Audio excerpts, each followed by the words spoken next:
As many of you might know by now, Amber Heard has a reported history of domestic violence, including a time when she was arrested for allegedly assaulting her ex-wife Tasya Van Ree at Seattle Tacoma International Airport back in 2009. Now the details of the incident are finally getting attention in the media, and I'm going to fill you in on what happened right now on I.O. What is gravy? This is InformOverload. I'm Charlotte Delray. On this channel we tell you about trending topics, so subscribe for a different take on the news and follow the team on social media. Part of the reason why it's hard for many people to believe that Johnny Depp is a domestic abuser is because he does not have a history of domestic abuse. He's had several long-term, high-profile relationships, and every woman he's ever been with describes him as a kind, gentle person.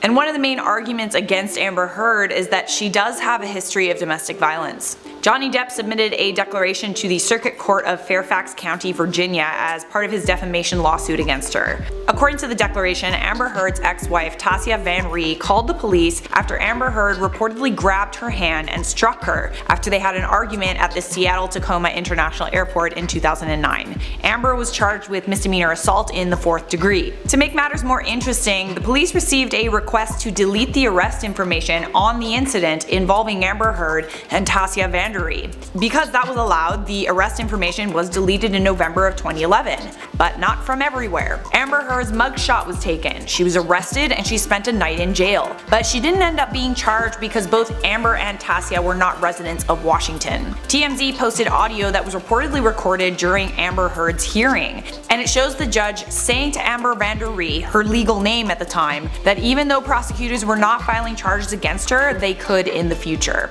Johnny's declaration against her said, I quote, "Miss Heard lied about the domestic violence incident under oath, saying it was a trumped up charge and it was dropped immediately for being such." Both Heard and Van Ree tried to push the narrative to the media that the officers involved in the arrest were homophobic and misogynist.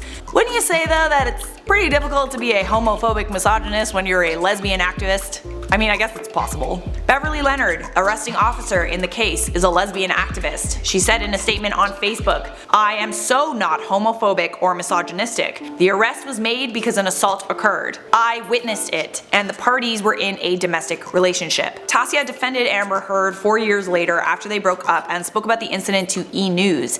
She said, "In 2009, Amber was wrongfully accused for an incident that was misinterpreted and over-sensationalized by two individuals in a powerful position. I recount hints of misogynistic attitudes toward us, which later appeared to be homophobic when they found out we were domestic partners and not just friends. Charges were quickly dropped and she was released moments later." Well, obviously that didn't happen because she spent a night in jail. Tasya added, "It is disheartening that Amber's integrity and story are being questioned yet again. Amber is brilliant, honest, and a beautiful woman, and I have the utmost respect for her. We shared 5 wonderful years together and remain close to this day." There were quite a few of Amber's friends who came to her defense during her split from Johnny Depp, but there's also one friend who ended up taking Johnny's side. Laura Devenir, who was Amber Heard's interior decorator and was in frequent contact with her, said she never saw any injuries on Amber Heard. She said to Fox News, "I was with Amber and interacted with her frequently on the several days immediately following her abuse allegation. On those days I worked with Amber,